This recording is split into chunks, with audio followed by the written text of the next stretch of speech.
Sinyal-sinyal PDIP bakal masuk ke kabinet Prabowo Gibran semakin kuat. Pengamat politik sekaligus koordinator Komite Pemilih Indonesia, Jerry Sumampo, menilai jika hal ini terjadi akan menjadi kejutan. Dalam talk show overview Tribun News pada Kamis 3 Oktober, Jerry mengatakan bisa saja nantinya PDIP menjadi pendukung pemerintah. Menurut Jerry, tanda-tanda PDIP menjadi partai pendukung pemerintah mulai terlihat.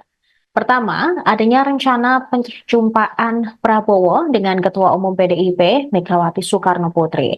Pertemuan Megawati Prabowo direncanakan digelar sebelum pelantikan Presiden 20 Oktober mendatang. Tanda kedua, menurut dia, terkait komposisi pimpinan DPR RI dan MPR. Puan Maharani kini menjadi Ketua DPR RI periode 2024-2029. Sementara Ketua MPR berasal dari Partai Gerindra, yaitu Ahmad Muzani. Jika PDIP masuk kabinet pemerintah, maka membuka peluang adanya Menteri Prabowo Gibran yang berasal dari PDI Perjuangan. Sementara itu, Puan menilai kans PDIP masuk ke dalam Koalisi Indonesia Maju masih terbuka. Momentumnya saat pertemuan Prabowo Megawati. Bahkan Puan memastikan bahwa Megawati akan memasak nasi goreng ketika pertemuan dengan Prabowo sebelum pelantikan sebagai Presiden terpilih Indonesia. Ia menjelaskan masakan itu akan dibuat khusus untuk Prabowo.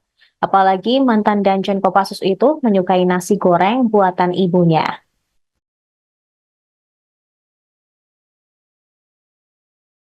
Masih dipikirkan, tapi waktu itu Ibu Mega yang memasak dan Pak Prabowo sangat menyukai. Jadi mungkin juga menu nasi goreng akan ada lagi. Artinya di Teguh Umar dong, Mbak?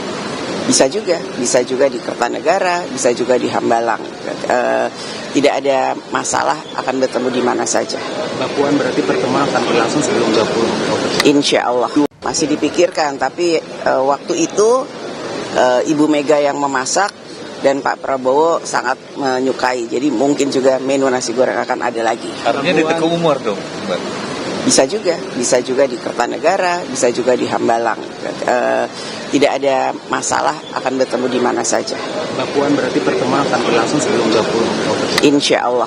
Masih dipikirkan, tapi waktu itu Ibu Mega yang memasak dan Pak Prabowo sangat menyukai. Jadi mungkin juga menu nasi goreng akan ada lagi. Artinya di Teguh Umar dong, Mbak? Bisa juga di Kertanegara, bisa juga di Hambalang. Tidak ada masalah, akan bertemu. Download Tribun X sekarang, menghadirkan lokal menjadi Indonesia.